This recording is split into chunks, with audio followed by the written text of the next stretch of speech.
नमस्कार दोस्तों, आज इस वीडियो में हम आपको गणेश जी की एक सुंदर कहानी सुनाएंगे। सुंदरपुर गांव में मोहन नाम का एक अंधा अनाथ लड़का रहता था। वह मंदिर के बाहर बैठकर भीख मांगकर गुजारा करता था। गांव में शंकर चाचा थे जो बचपन से मोहन की देखभाल कर रहे थे। मोहन उन्हीं के साथ रहता था। वे उसे सुबह मंदिर के बाहर छोड़ जाते और रात को अपने घर ले आते। इसी तरह समय बीत रहा था। एक दिन मोहन ने शंकर चाचा से कहा, चाचा, आप मेरा बोझ कब तक उठाते रहेंगे? आप बचपन से ही मेरी देखभाल कर रहे हैं। मैं आप पर और बोझ नहीं डालना चाहता। आप मुझे मेरे हाल पर छोड़ दीजिए। शंकर चाचा ने कहा, मैं तुझे अपना बेटा मानता हूँ और तू मुझे छोड़कर जाने की बात कर रहा है। अगर तेरी जगह मेरा सगा बेटा होता तो क्या मुझे छोड़कर चला जाता? यह सुनकर मोहन रोने लगा। तब शंकर चाचा ने उसे समझाते हुए कहा, तू गणेश जी के मंदिर के बाहर बरसों से बैठा है। मान ले कि तू उनकी शरण में है। उनकी पूजा किया कर, वे ही तेरी रक्षा करेंगे। मोहन बोला, चाचा, हम भिखारियों को मंदिर के अंदर जाने की इजाजत नहीं है। मैं तो मन ही मन गणपति जी को याद कर लेता हूँ। शंकर चाचा ने उसे कहा, बेटा, तू चिंता मत कर, एक दिन सब ठीक हो जाएगा। चल अब सो जा, रात काफी हो गई है। अगले दिन शंकर चाचा मोहन को लेकर गणेश जी के मंदिर पहुँचे। तभी मंदिर के पुजारी ने उन्हें रोका और कहा, अरे, इस भिखारी को कहाँ मंदिर के अंदर ले जा रहे हो? यह तो रोज मंदिर के बाहर बैठता है, इसे बाहर ले जाओ।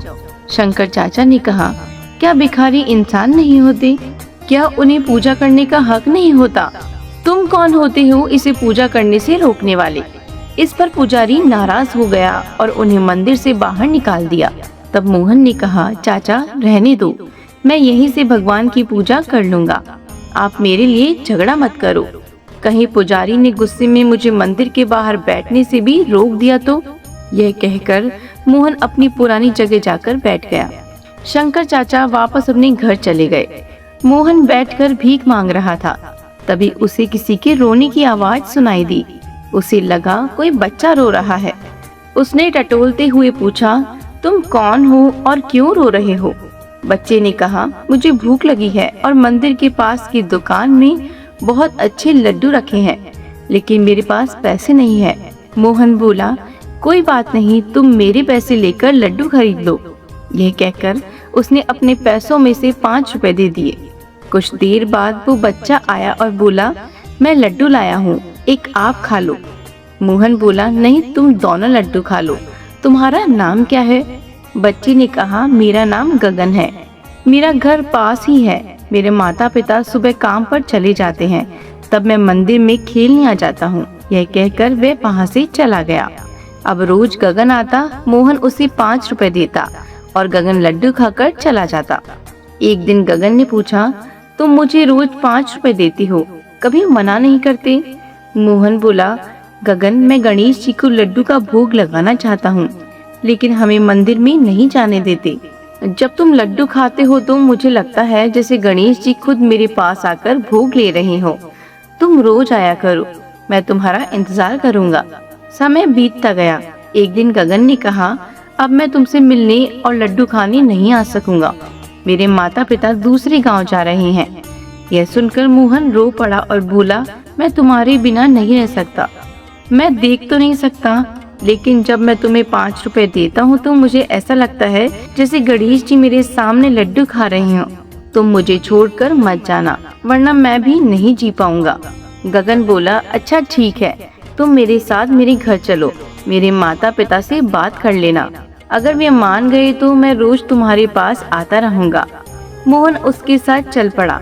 काफी दूर चलने के बाद उसने पूछा, गगन, लगता है हम बहुत दूर आ गए हैं। तुम्हारा घर कहाँ है? गगन बोला, बस पहुँचने ही वाले हैं। कुछ दूर चलने के बाद मोहन ने फिर पूछा, लेकिन कोई जवाब नहीं मिला। उसने पुकारा, गगन, गगन, तुम कहाँ हो? लेकिन कोई उत्तर नहीं मिला। मोहन घबरा गया। तभी उसका पैर पत्थर से टकराया और वह गिर पड़ा। उसके सिर में चोट लगी।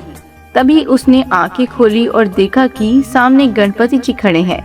मोहन उनके पैरों में गिर गया।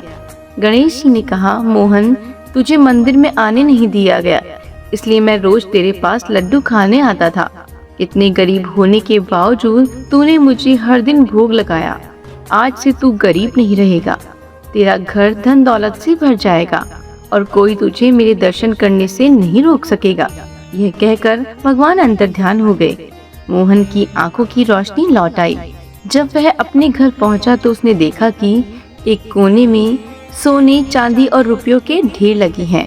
अगले दिन से मोहन नए कपड़े पहनकर शंकर चाचा के साथ मंदिर जाने लगा। अब उसे कोई नहीं रोकता था।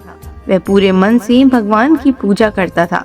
सच्ची भक्ति और निस्वार्थ भाव से किया गया हर छोटा कार्य भी भगवान को बहुत प्रिय होता है और वही इंसान को महान बना देता है।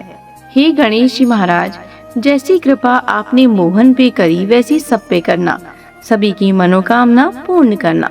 बोलो गणेश जी महाराज की जय हो। आशा करते हैं कि आपको यह वीडियो पसंद आया होगा। इसी तरह के और भी वीडियोस को देखने के लिए हमारे चैनल को लाइक, शेयर एंड सब्सक्राइब जरूर करें। धन्यवाद।